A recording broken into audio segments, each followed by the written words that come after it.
Hi, and welcome to Girls' Lunch, your mealtime companion where we talk about food, gender, sexuality, and where everyone is welcome.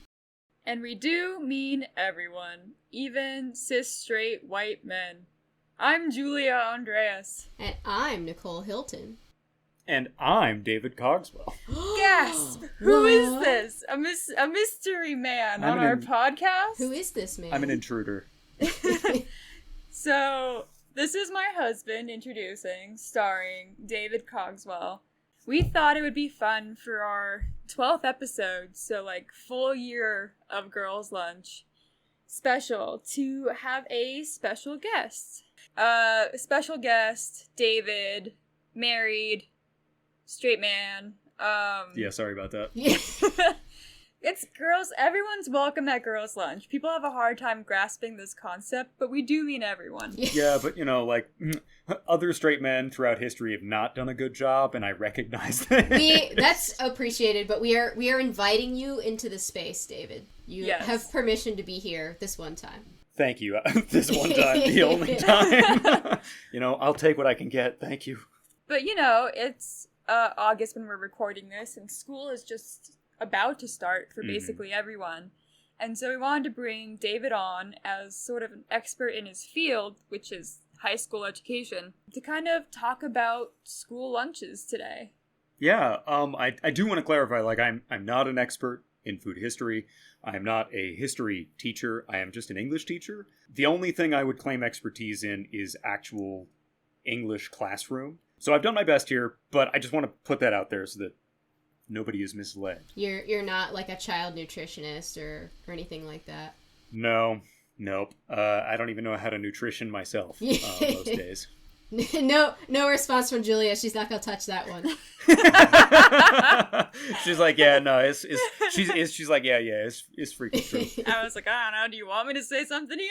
No. So let's go ahead and start. I know that all three of us have pretty different educational backgrounds. And by educational, I don't mean college. I mean elementary, middle, and high school. I know we were all educated in the United States, but I am a product of kind of a mixed background. So I went to public school and private school for a brief moment in time. Julia, you went to private school all the way, baby. I was public schools the whole way. What I want to know is, like, what are your most visceral memories about school lunches and the lunchroom? What do you remember about school lunches? So I guess this is like answering a question with a question. Is everybody at the table, this table right now, were we like brought your lunch from home or bought lunch? Because I was strictly brought lunch from home. I bought lunch genuinely like 1 or 2 times in my K through 12 career just to see like what was it like. And I was, like, so thoroughly disappointed. Speak more on that. Like, I think that's a really good point. What was so thoroughly disappointing about it? You obviously have memories about it. It was just, like, very bland, flavorless. Like, I remember we got these pizzas that was, like, a cardboard rectangle, more or less, with cheese. And then we had chicken nuggets that I feel like I can still smell them. Like, this particular type of chicken nugget that was, like, I don't know, almost like had a really sandy coating. Not good. Like, it was all just, like, very bland. And also, like, having to stand in line. And then, like, I paid for this and this is what I get, you know? Yeah, not good. Julia? I mean, I can talk about my lunchroom experience, which is outside of the norm. So, elementary, middle school, there was no cafeteria. You had to bring lunch from home. Whack. Except for Wednesdays. And only, like, alternate Wednesdays. So, like, every other Wednesday, we would have hot lunch. And those hot lunches would also alternate between local pizza, so, like, a Papa John's. And you could get Papa John's pizza and, like, ice cream and chips for some cash. Or you could, on, like, the other alternate Wednesdays, it could be, like, sloppy joes and hot dogs that were made in the gym's kitchen. But we didn't have, like, we had a gym. Jim's kitchen, and I was like, what? We had a gym. Who's Jim? We had, like, a gym, which was also the auditorium, good. And also the kitchen. It was a small school. We did not have a lot of amenities. High school was different. High school was... Not like other girls. Not like other girls. So, the high school I went to, of course, it's a wealthy private school in DC, had a very luxurious cafeteria, especially after it got renovated. You essentially walked in and you had a salad bar to your right, where you could either get like a fresh salad or prepackaged salad, fruits, cookies, desserts, things like that. You would continue walking, and you had a sandwich bar, like a Subway, essentially. Be like, I want a sandwich with this bread and like these things in it, and then they could like panini press it there for you. And then if you kept walking, you would have like the du jour, the of the day thing. So it could have been like pad thai, it could have been a Caesar salad, it could have been like a stir fry, it could have been, which my favorite, but it only rolled around like once a quarter or once a semester, popcorn shrimp wrap, which was delightful. Ooh. It was like this fried popcorn shrimp and like a spicy sweet sauce, and it had like tomatoes and lettuce and yummy things all in like a nice wrap. It was delicious. It was my favorite thing. And then you got to what I would call like classic school lunch foods, where you could get like a hamburger or a chicken burger or pizza, just like wrapped up like a sad McDonald's meal. Just like nothing on it, like really basic, just like what we meat call a patty. dry burger. Yeah, dry burger. Oof, that's rough. And French fries. So my lunch experience is obviously not the norm. I was definitely spoiled. We made the news, I think, 1 year after we renovated the cafeteria for having like the best lunch in the DC area. Can I ask a question? Yes. It's a little off topic, but you mentioned renovations at your high school, and this is relevant to our story here for the day, which I apologize is lengthy. If you know, what years were your high school, elementary, and middle schools built, roughly? Like, elementary middle school was built in the 30s.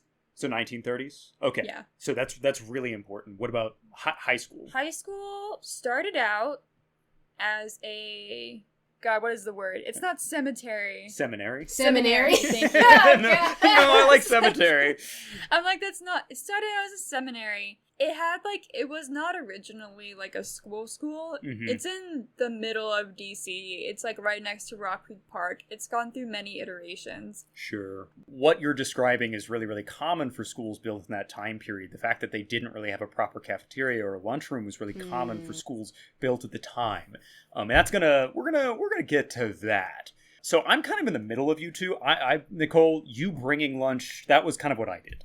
I brought lunch most days. It was like a sandwich, some kind of fruit, some other kind of snack. In the rare times that I bought lunch, I was like you, Nicole. I was almost universally disappointed. But this is interesting because even now, and this is far less than it used to be, but even now, there is still this regionality to the food in cafeterias. Because I remember when I was going to school in middle school, a lot of the food was Tex-Mex. So we would get tacos and quesadillas and yeah, exactly. And like fajitas. And, of course they had pizza and burgers and junk like that too. And I don't even think they had a salad bar. I don't even know if Texans know what a salad is, but that's beside the point. And so I do remember this one time my friend and I challenged each other in 8th grade to see how many bags of pickled jalapenos we could eat before, like, My tummy hurts hearing that. So bad. Yeah, because like in the lunch line in Texas in my middle school, you no matter what you did, they had like the condiment bin with ketchup and mustard and salt and like spoons and forks, much like Roy Rogers' Fixin's bar, if you have been there. Correct. Except that there was a special spot in this dedicated to bags, literal, just hundreds of bags of pickled jalapenos. The smell was intense. I ate 4 bags, and he only ate 3, so I won, and that's the important moral of this story. And both of us absolutely hated ourselves after lunch. When I was attending school in Canada, my lunches were much more like what Julia just described. Like, we had sandwich bars, we had salad bars, we had fresh packed lunches that you could just pick up and go. There's always fresh fruit. And you had to pay for all of this, which meant that I didn't ever buy any of it because I was poor. By comparison to all the other kids at the school, I was absolutely broke. So I ask this question because most people's memories of school lunches are not positive. We always have kind of this memory of those, as you put it, Nicole, sandy chicken nuggets or this dry burger or this cardboard pizza. Like that's the staple in the narrative of school lunches across the United States, really across North America, but especially in the United States. Popcorn shrimp wrap. Popcorn shrimp wrap? Yeah, that So doesn't... yummy. Sorry. Do you just want popcorn shrimp wraps now? I'm going to be thinking about that this entire episode. We can make that for dinner, we can do that. We are also going to dive into kind of the political sphere because it's so...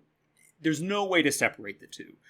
So any conversation about school lunches, especially in the United States, is also a conversation about poverty, nutrition, classism, racism, and sexism, of course, right? Mm-hmm. And Julia's going to bring this up a little more later, but school lunches as we know it would not exist without women and woman activists, and it also wouldn't exist without the civil rights movement. Both of those movements were integral to the creation of school lunches.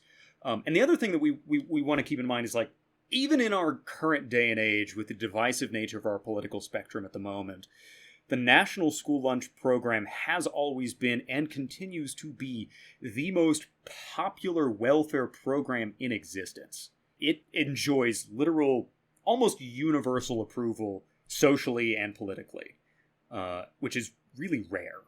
And it's also weird because much like you guys have mentioned this, I've listened to all of your episodes previous. I'm a huge fan. Oh wow, big fan. Thank you so gosh. much. It's such an honor to be here. I can't believe you let me be. How embarrassing! How embarrassing!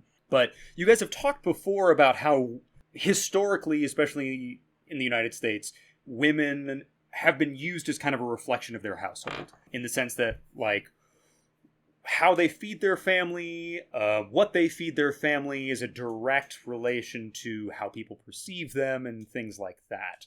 There's a similar parallel to schools. If you think about how, like Julia's school example, right?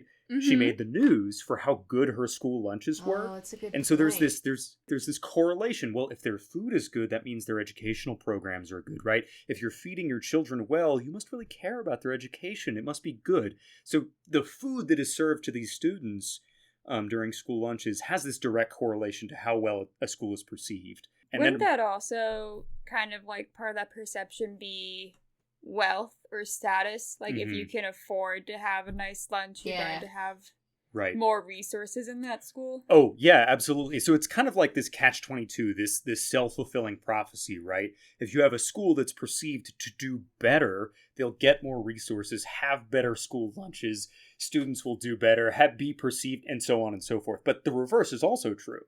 The school that I used to work at in Baltimore was notorious for its terrible lunches. And we were also perceived to have really, really poor academics. It's not a one-to-one, but it's certainly a pretty strong correlation that's interesting. Mm-hmm. It's really unfair, too, because the budget within schools for food, it's out of the hands of individual buildings. It's so often tied to districts and the various funding that they receive based on taxpayer dollars. And so there's really not much that schools on an individual level can do to fix this. So I have some statistics for us. In the United States, as of 2024, earlier this year, I think this survey was done in like January. We have 95,852 public schools and 19,329 private schools. And roughly 95,000, just over 95,000 of those public schools participate in what's called the National School Lunch Program, which is the federal subsidy program that is used in all of those schools to provide free and reduced meals to students who need it. What do the other 800 do?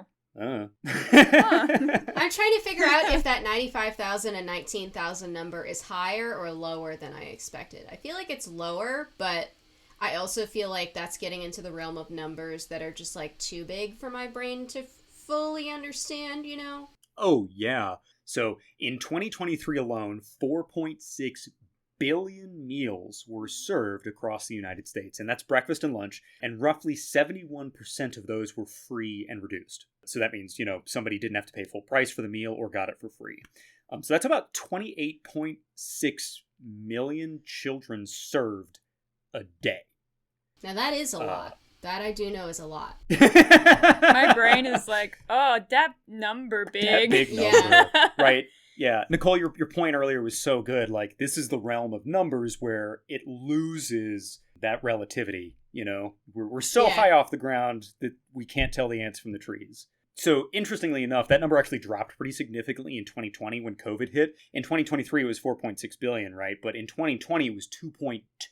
Oh, wow. Which is roughly half. Half. Yeah. Wow. And there's a lot of reasons for that, and we'll get into that more later in the episode. But every single state in the United States and Puerto Rico all have food programs through the NSLP, the National School Lunch Program. All of them also have summer food programs, which provide meals to students and families over the summer, which is relatively new. I don't have the exact date on when that got started or when that became really popular, but it's relatively new in the National School Lunch Program's history. I have this vivid memory of when I was teaching through COVID. There would be these super dedicated lunch ladies standing in the parking lot for hours, handing out these plastic thank you plastic bags of meals to parents who drove by in their cars.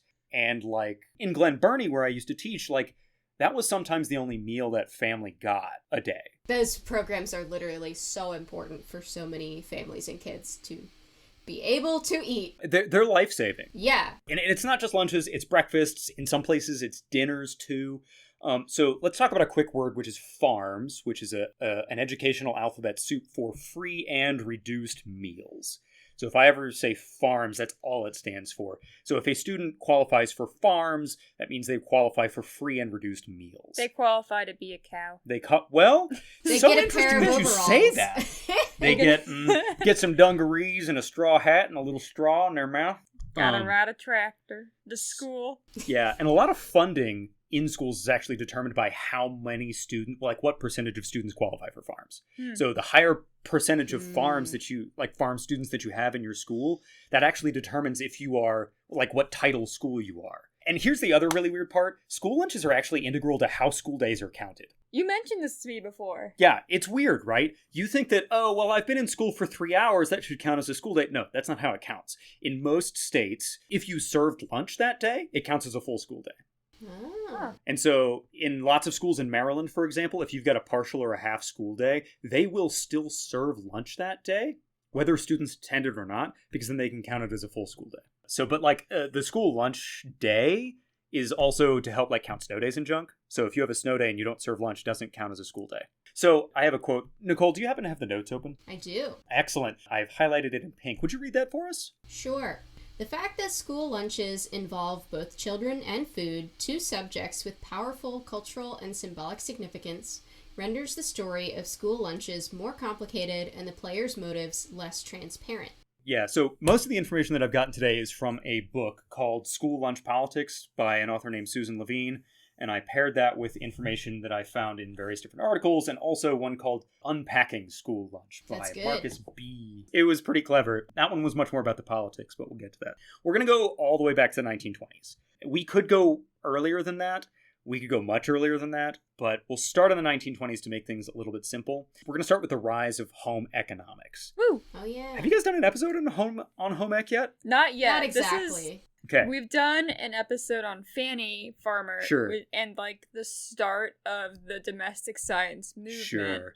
And we're going to be doing this episode about school lunches. So the missing link is going to be that home ec episode. Yeah, so I've got a name for both of you. Her name is Ellen Richards. And so in the late 1800s, like 1890s, and then through pretty much the 1940s, she was a pretty big figure in the home economics movement. She had a lot of political clout. She, almost not single-handedly, but she was very influential in making sure that the home economics and home science movement, nutritional science movement, gained political traction. Mm-hmm. And so she started in 1890 something called the New England Kitchen. And the only reason I bring up the New England Kitchen... The Nick. The neck, N-E-K. As your notes say. Yeah, the neck, neck. is because it was a charity restaurant. So in the midst of this home economics and nutrition movement, she started the New England Kitchen as a way to promote good nutrition in households. So this was in the Boston area, and essentially people could come up to this restaurant, get meals or ingredients to make meals, and she would give them like nutrition cards, like what is this meal worth, and how, all these various different nutritional facts that would go along with the food that she would give out. We don't have a whole lot of time to like dive into her or her life. It was kind of fascinating, but what she did prove was that you could provide a cafeteria-like setting to give out these nutritional meals. And so she proved that concept, and that becomes kind of the blueprint for a lot of how school lunches end up being in the 1950s. So she kind of set that standard there. I know that Boston is a big city, but the fact that she is in Boston in the 1890s, which I'm like, she must have known Fanny Farmer. There must have been intersection overlap. Something. Of course. I mean, like, it just screams the domestic science movement of, like, must have the best nutrition to be a morally good person. Yep. To be best woman. To be best woman. I'm so glad that you brought that up. That's going to come up so fast here. Like, this connection between... It was so frustrating reading the history of this program because there are so many moments where it's like, oh yeah, we're just going to gaslight poor people and blame them for being poor. It's like, man, your nutrition sucks because you're poor. Guess you're shitty. Yeah. Oh, yeah. Yeah. I mean, like... That tracks. This is, like, the start of eugenics, right? Like, we gotta get back there, huh? It always comes back to always eugenics. come back to eugenics.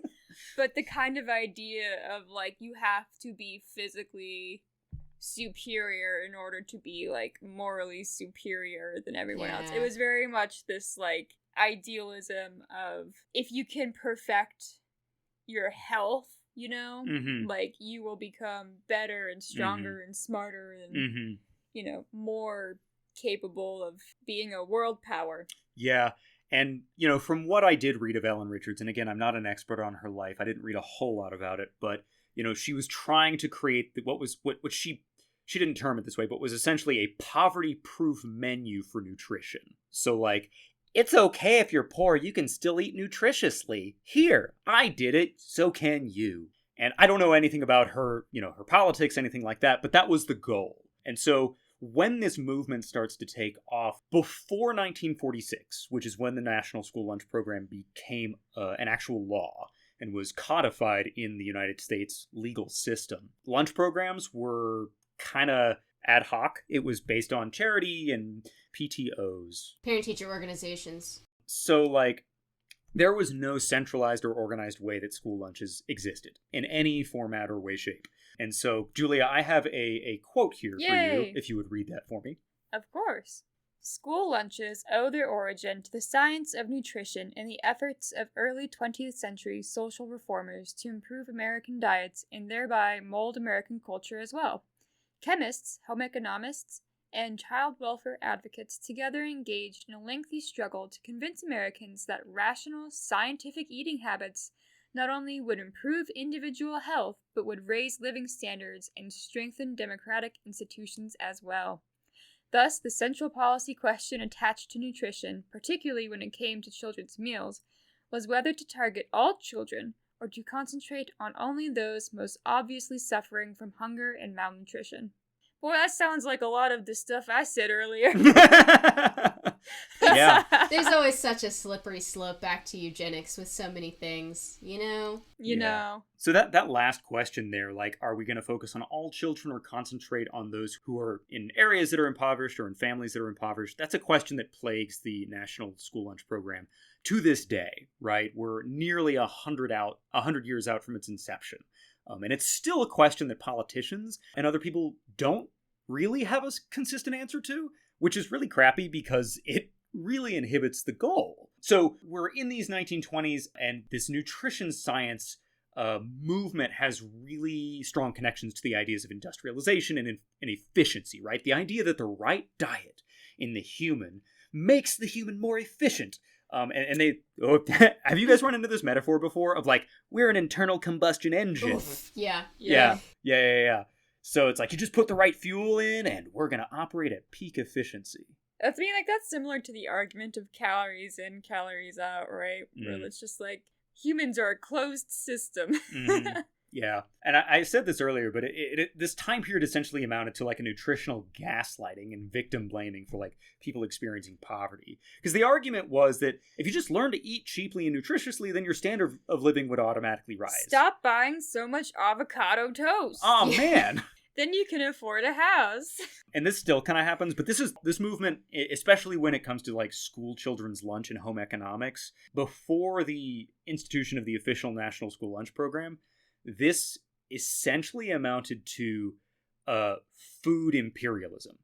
Because this is a period of time when we get a lot of immigrants coming into the country from various different sectors of the world, and the home economist movement really wanted to incorporate and integrate them into American culture by making them eat American food. Oh. Right, exactly. Especially as there was this rising middle class. And naturally, most people were like, yeah, screw that. I'm not making different food based on your standards. I'm going to make what I love to make, or what I'm used to making, or what my grandmother made, or what my mother made. And so what is the easiest way to spread cultural imperialism? Food. Well, close. Oh. Who? Through who? Institutions. Which one? School. That is correct. I did it! You did it! Gold star. Yeah, and so children, there were like literally correspondence between lead home economists at the time that are like, if we get the children to learn about good nutrition and good cooking techniques and all of this stuff, they'll take it home and they'll spread it. It does feel a lot like indoctrination. It is totally indoctrination. That was literally the goal, right? Yeah, like true. The children served as a captive audience to spread this message. So this is actually where we come back to my question for you earlier, Julia. Like, one key detail here is that in the 1920s, during the expansion of like the public school system, most school buildings did not have a cafeteria, did not have kitchens, did not have eating facilities. People would just go home. It was very clearly in the 1920s seen as the home's responsibility to feed your children. And so kids would just go home for lunch and then come back. Or they would bring lunch with them and eat somewhere nearby with family or whatever. Like this idea that the stay-at-home mom was essentially responsible for feeding their children. I mean, that's what it was like in Italy. Like, elementary, middle-aged kids would go home at 1. Mm-hmm. And that would be the end of their school day. They'd go home and eat lunch. Mm-hmm. And I think, like, high school and older would still have, like, the 1 to 3 lunch break, essentially, before they went back to school. That has always been so strange to me. The idea of, like, you leave school and then you come back. For some reason, like, in my mind, I'm like, why would they come back? You know? Like, it's just like, what... If you have the kid that comes home, just like, how do you get them to go back to school? I don't know. Yeah, no, it's so funny because the school that I teach at now has an open campus policy, so students can leave for lunch and then come back, and so many of them just come back late or don't come back at all. You know, it's like, why would you? I wouldn't have. You've set me free. Yeah. Master has given Dobby a sock. Especially if you're like, you're high school, you want to just like fuck off and do whatever. I'm gonna go vape in the parking lot. Exactly. Wow. I'm gonna go home and play Fortnite. Yeah, exactly. We just aged ourselves so hard just now. What are you talking about? We're young and hip. I'm so cool. How do you do, fellow kids? All right, so we're gonna skip a little bit ahead to the 1940s, World War II, and just post World War II. So World War II comes and goes like a freaking train, runs over everything, changes all sorts of stuff. You guys have talked about the industrialization that happened before and the foodways that have changed in the United States before. And so the home economics movement is in full swing. There's a huge amount of political and economic sway that they have and support in Congress. Like, Congress is all in on this junk. And so they have a lot of power. Until this point, given the extent and impact of the Great Depression, most school lunch programs were funded and run through these PTOs and these PTAs and charity organizations and run by volunteers. And almost never was it in the school. It was like, you got a food truck or a stall or something, on the side of the street nearby where kids could walk to. It was very, very specifically geared towards students who could not afford to go home. or could not get home for some reason. So it was very specifically for students experiencing poverty in some way, shape, or form.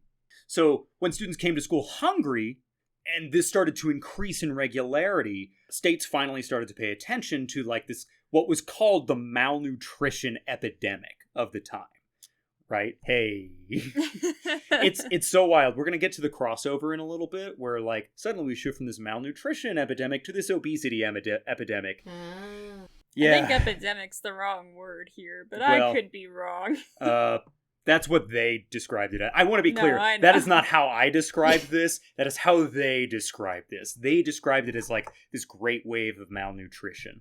For context, at the beginning of World War II, or rather I should say, when the United States joined World War II, 1 in 3 draftees were turned away due to malnutrition. Or what they deemed, we should be clear, what they deemed malnutrition. Because a lot of the standards that we're going to talk about, what is called RDAs, and I don't remember what it stands for, I have it written somewhere below, were based on adult white men. And so if they deemed somebody undernourished, it was based on a standard for an adult white man. Not for other cultures, not for other ethnicities, not for other backgrounds, and so there's a lot of bias happening. Nicole, bias in the 1940s. In the 1940s, it's more likely than you think. It could be happening to you. Nicole, I have another brief quote. If you would read that for us, please. Okay.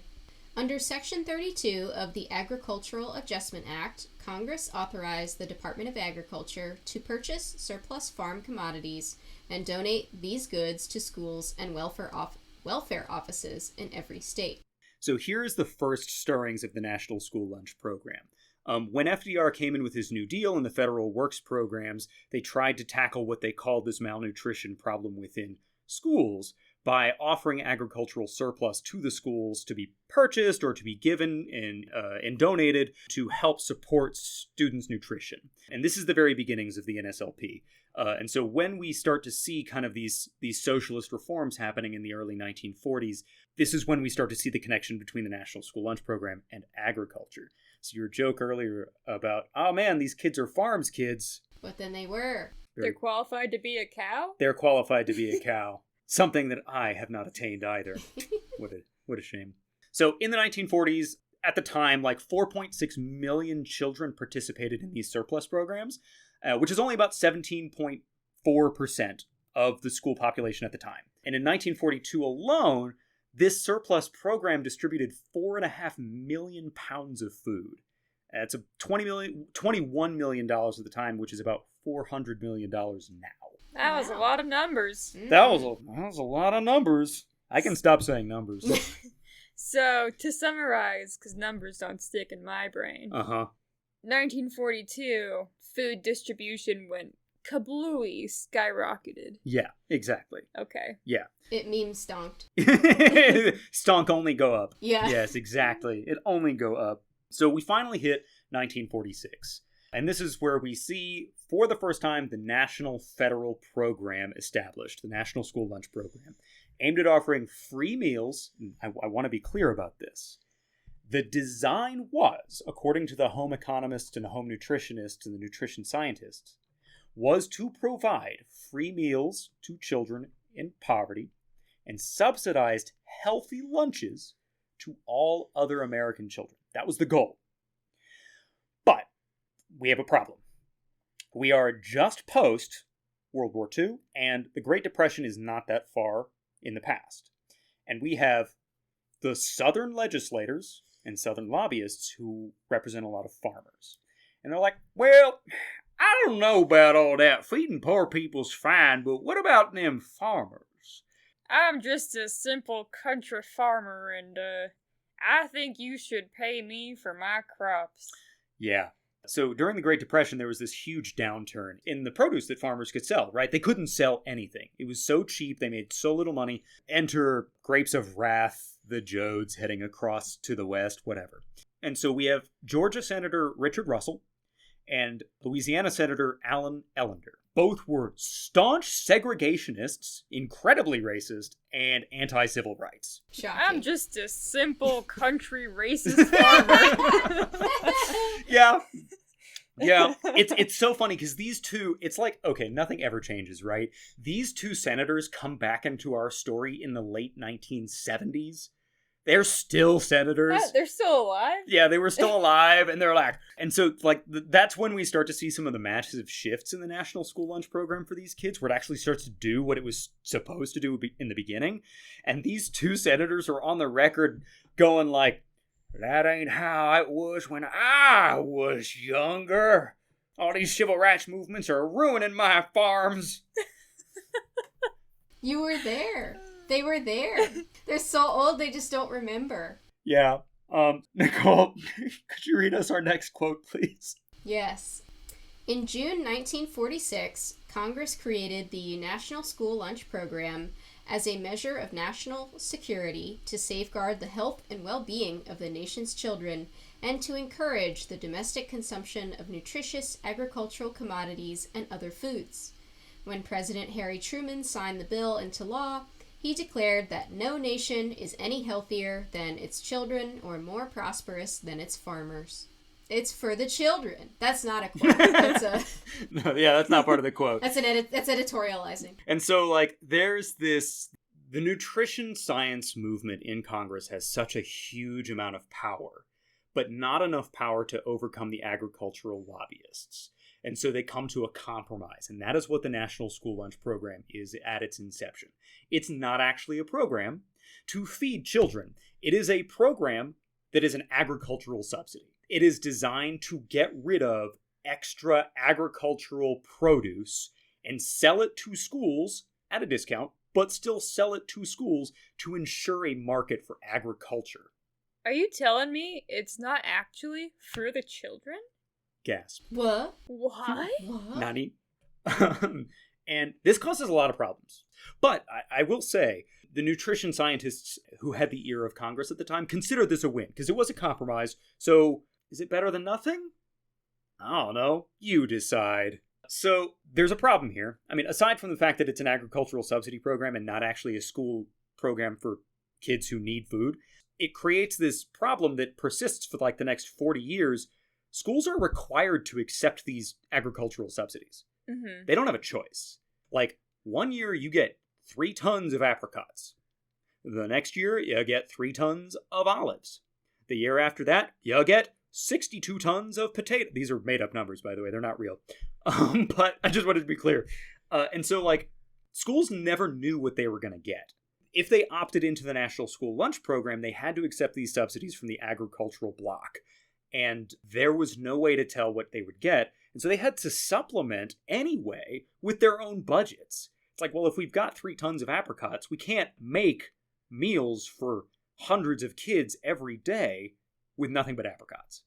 It feels very much like, you know, the Department of Agriculture is like, oh, here's those 60 tons of apricots you wanted. And schools are like, the what? Here you go. Yeah, say thank you. Say thank you. It's like, I didn't. Okay. Yeah, pat me on the back. Yeah. Tell me I did a good job. Tell me I'm a good boy. You're welcome.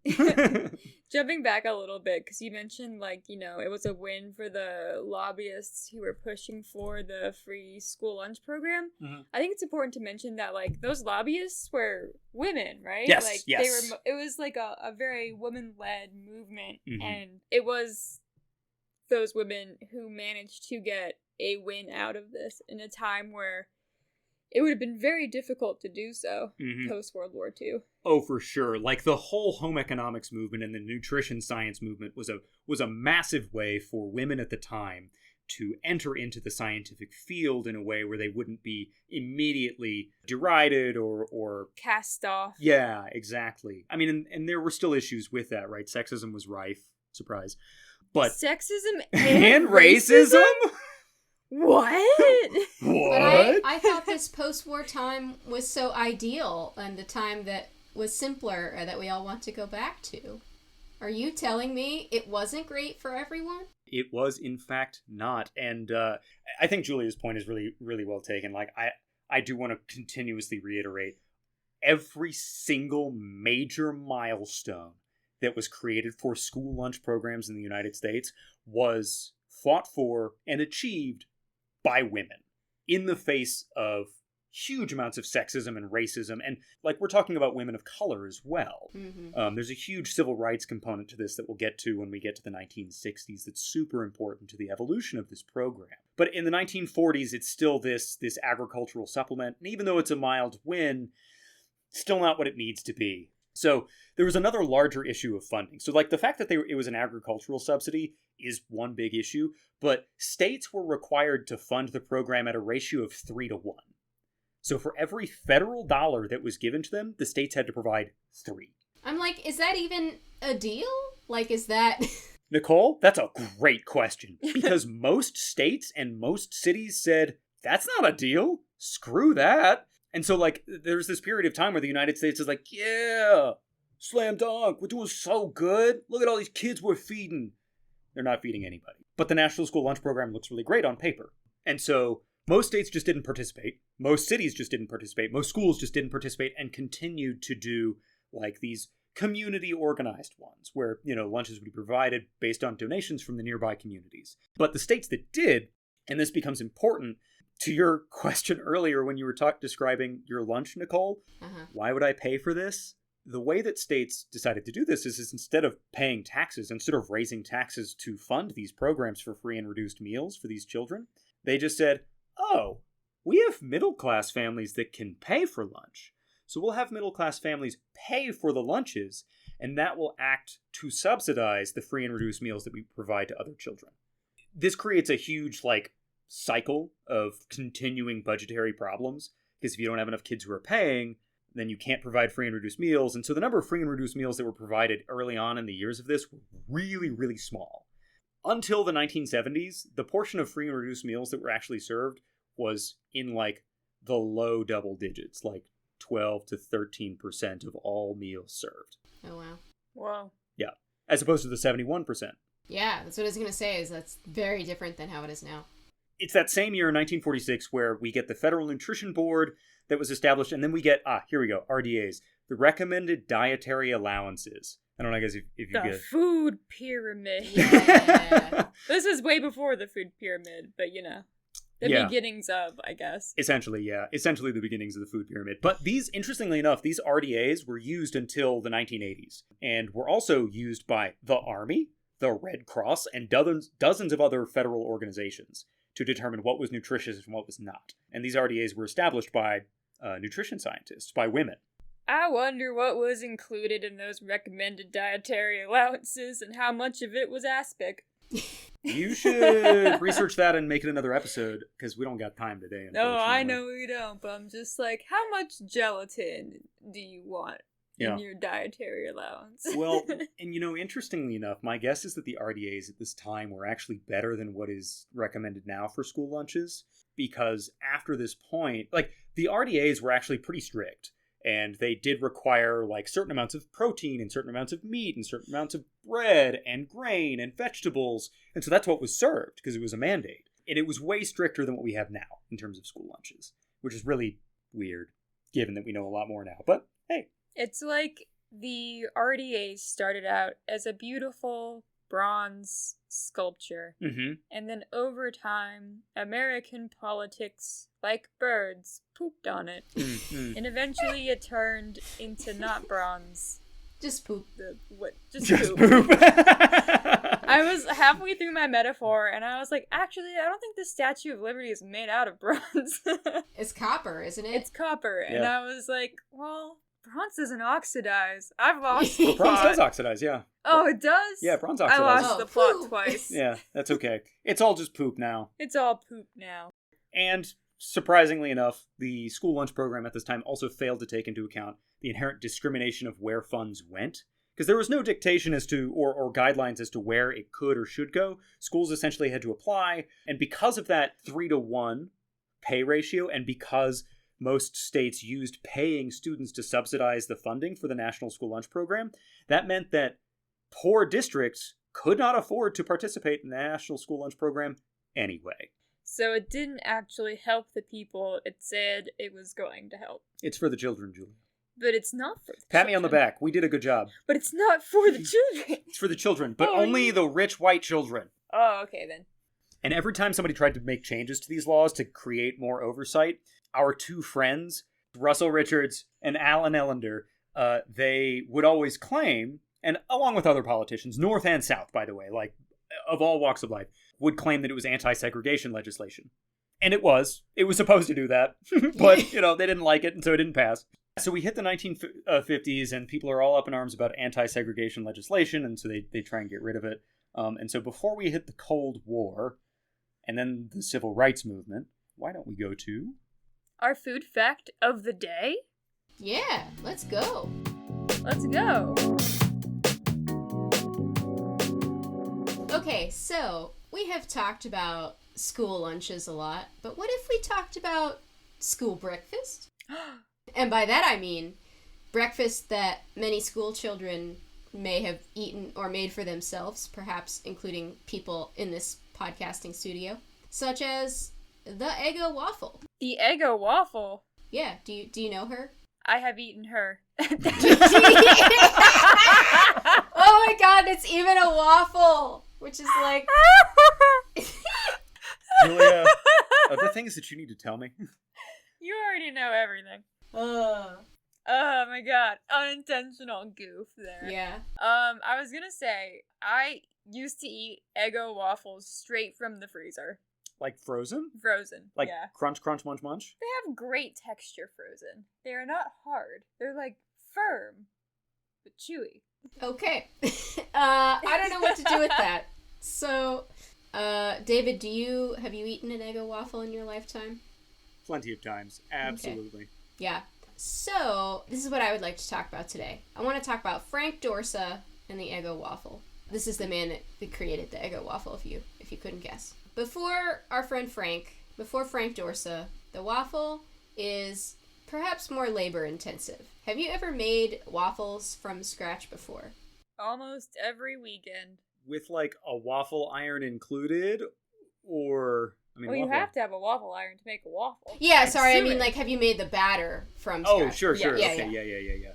Okay, does your recipe include yeast? No, it doesn't. It includes modern leaveners like baking soda and baking powder. Ah, yes, I see. Well, before we had those, we had waffle mix that needed stuff like yeast. Making waffles back in the day took a little bit of preparation, so you'd have to make the batter the night before. You obviously have to have like the special waffle iron like we've talked about. Fanny Farmer. My girl! We all know her. She's already had a mention in this episode alone. It's her. It's her! She came up with the recipe for a raised yeasted waffle. Before her, we kind of just had like, I don't know, this is a niche Simpsons reference, but there's an episode where Marge makes like quote-unquote waffles, and Lisa's like, Mom, these are just square pancakes. And Marge is like, well, the waffle iron was broken, so... And that's basically what we had before our girl Fanny came along and said, I can do this better. After that, in the 1930s, we have our friend Frank Dorsa, who says, I can do this even better. So in the 1930s, in San Jose, California, Frank and his brothers Tony and Sam start a food company called, would you like to guess what it is called? Eggo? You're right! Frank, Tony, and Sam? Oh, dang. No. I'm doing better on the quizzes today. Yeah, you are. Gold star. Julia's got all these stickers on her face now. Look at her. So they start a food company called Eggo. Why? Why is it Eggo? Well, Julia, it is called Eggo because their first and most popular product is mayonnaise that is known for being very eggy. Extra eggy mayonnaise. Excuse me? So this waffle company... Okay, so the waffle company got famous because they made Kewpie mayonnaise, essentially. Well, Kewpie mayonnaise is its own thing, but yes. So I just meant like it's very eggy. Yeah. So it's super eggy mayonnaise. So try to keep up. First, they make mayonnaise. Okay. Then they pivot to a very natural second step, which is they start making potato chips. Right. Obviously, the mayonnaise to potato chips pipeline's very well established. These potato chips get super popular. They end up buying this like large factory in order to make these potato chips in San Jose. And our friend Frank has many contributions to the food industry. So he's also an inventor, not only like a food guy, but he is like a mechanical inventor as well. So he invents the first automatic and continuous potato peeler, which obviously you need for a potato chip factory, right? So you can just keep going. And a fryer that supposedly prevented bacon from curling when you were cooking it. I would like to know where I can get one. That would be nice. And also he apparently made a rubber squeegee for cement. What does that mean? I think it's just so like the cement is like smooth when you like. Okay. You know. I understand now. This man was like, I'm going to get as many fingers into as many pies as physically possible. And as many cups of mayonnaise as possible. Yeah. Yeah, so like I said, he has many vast and varied contributions to the food industry. And apparently the cement industry as well. This guy really does everything. But let's get to waffles. So Frank Dorsa and his brothers develop a dry waffle mix that you just need to add milk to. So if you've ever gotten, like a Bisquick type thing, right, where it's already pre-mixed, you just add milk and then you've got waffles.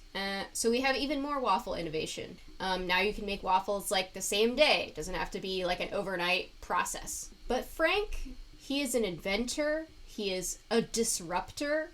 A word that I hate. What is... Wait.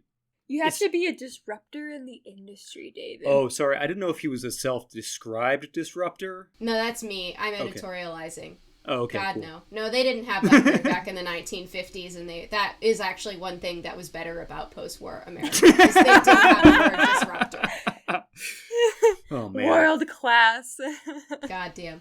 Regardless, Frank know how to make things. He knows that waffles can be even better than just add milk. In 1950, as we said, he's like a mechanical engineer man.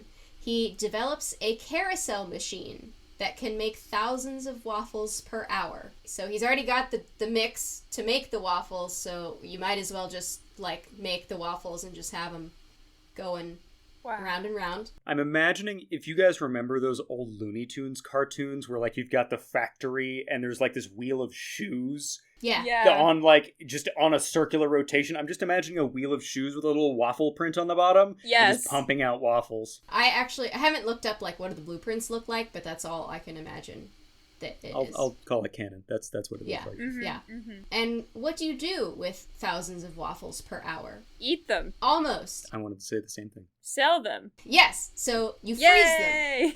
You freeze them, and you now have a TV dinner for breakfast. Right? You have a pre-made breakfast food. Have I confused you by TV dinner for breakfast? I was wondering if he'd marketed it like that. Not necessarily, and this is another future episode that I will do someday, which is in the post-war era, we have a real big obsession with frozen food TV dinners. So what is a frozen Eggo waffle but a TV dinner for breakfast is what I would say. So, people, even though we're talking about, frozen food, most people don't actually have a microwave oven yet, because they're kind of expensive, but we do have toaster ovens, which Eggo waffles are a great use for toaster ovens. Bingo. There we go. Or you can just eat them frozen straight out of the freezer. Or you could do that. I don't know. I've heard of some people doing that. Yeah, you've heard of a friend of a friend. A friend of a friend. Someone I know. Asking for a friend. I know this guy who knows this guy. And so we have frozen waffles. So what do you call these frozen waffles? Waffalos. No, Julia, you call them froffles, of course. Oh. Is that really what they called them? They, hand to God, is what they originally marketed them as. Froffles. Froffles. I will never, ever refer to Eggo waffles as anything other than Froffles now. That's what John should have named his new kid. Froffles? Oh, that's so good! Yeah, it's a portmanteau of frozen waffle, obviously.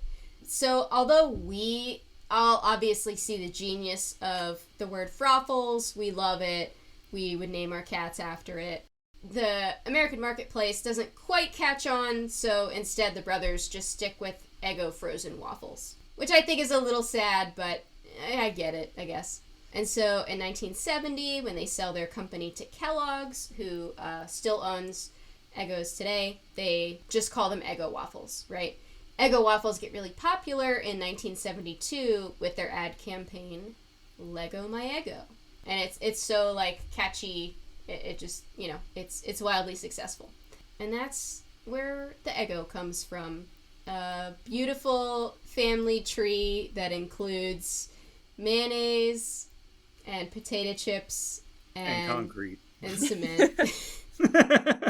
Wow. I think it's so funny that, like, in all of our episodes, there's at least one guy named Frank that just had to get a little out there. Yeah. And do some stuff. It's like almost every episode there's some guy named Frank getting freaky. There's a guy who's just getting wild with it. Just getting wild. Yeah.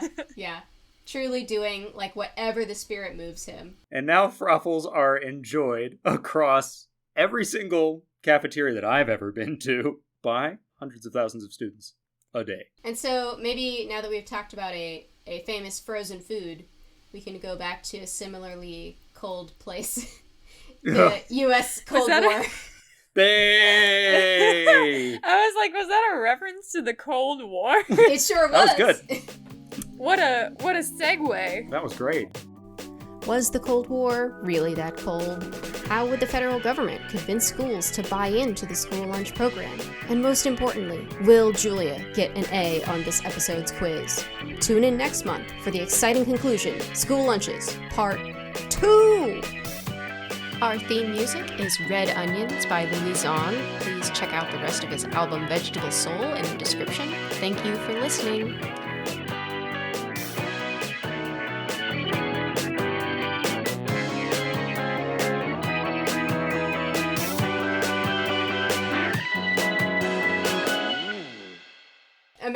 Imagine pet seminary, where it's just like a bunch of little animals that are going to school to get closer to God, you know.